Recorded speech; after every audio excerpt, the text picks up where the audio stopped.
മിഥുൻ ഒരു ചോദ്യം ചോദിച്ചോട്ടെ. അതായത് ഇപ്പൊ ഹിയറിംഗിന് ഹാജരാകാത്തവരൊക്കെ അവിടെ നിൽക്കട്ടെ.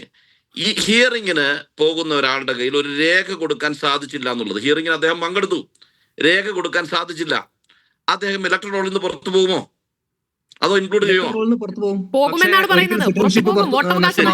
പറയുന്നത്. ശരി, എന്തുകൊണ്ടാണ് പോകുന്നില്ല? ഇലക്ട്രൽ റോളിൽ അവരുടെ പേര് എലിമിനേറ്റ് ആവും. കാരണം അവിടെ പ്രൂവ് ചെയ്യാൻ ഡോക്യുമെന്റ്സ് ഇല്ല.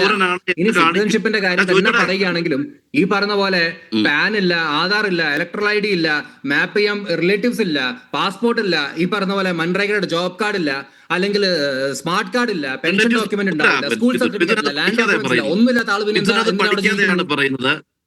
മിഥുൻ അതൊന്നും പഠിക്കാതെ പറയുന്നത്. റിലേറ്റീവ്സ് ഒന്നും പോരാ. ഈ സിറ്റിസൺഷിപ്പ് ആക്ട് പഠിച്ചിട്ടാണോ പറയുന്നത്? സിറ്റിസൺഷിപ്പ് ആക്ട് പഠിച്ചിട്ടാണോ പീപ്പിൾ റെപ്രസെന്റേഷൻ ആക്ടുമായി ടാഗ് ചെയ്തുകൊണ്ട് ഇവിടെ ആളുകൾ തെറ്റിദ്ധരിപ്പിക്കാൻ നോക്കുന്നത്?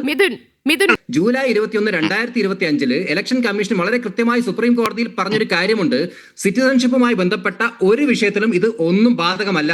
ഇത് ഇലക്ഷൻ പ്രോസസ്സിൽ ഇൻഎലിജിബിൾ ആകും. അതെന്താ അദ്ദേഹം കേൾക്കുന്നില്ലേ? ഇലക്ഷൻ പ്രോസസ്സിൽ ഇൻഎലിജിബിൾ എന്ന് പറഞ്ഞാൽ സിറ്റിസൺഷിപ്പ് ഇല്ലാതാവുകയാണ്. അത് ഇലക്ഷൻ കമ്മീഷൻ പറഞ്ഞാൽ അത് ഫൈനൽ വെച്ചിരിക്കുകയാണ്.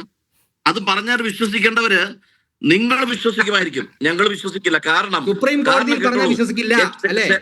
സുപ്രീം കോടതിയിൽ പറഞ്ഞാൽ ഒരു ലോയർ വിശ്വസിക്കില്ല. താങ്കൾ എന്നെ നിയമം പഠിപ്പിക്കുകയാണ്, എന്നിട്ട് താങ്കൾ പറയുകയാണ് എനിക്ക് അറിവില്ലാന്ന്. താങ്കൾ സുപ്രീം കോടതിയിൽ ഇലക്ഷൻ കമ്മീഷൻ പറഞ്ഞ കാര്യങ്ങൾ താങ്കൾക്ക് വിശ്വാസമില്ല. പക്ഷേ ഇവിടെ താങ്കൾ ചർച്ചയിൽ പറഞ്ഞ കാര്യങ്ങൾ ഞാൻ വെള്ളം തൊടാതെ ഇലക്ഷൻ കമ്മീഷൻ എന്ന് പറയുന്ന മോദിയും അമിത്ഷായും ഉണ്ടാക്കി വെച്ചിരിക്കുന്ന ഒരു ബോഡി വന്നിരുന്ന് എഴുതി കൊടുക്കുന്നത് ആപ്തവാക്കാണെന്ന് നിങ്ങൾക്ക് തോന്നും, ഞങ്ങൾക്ക് തോന്നില്ല.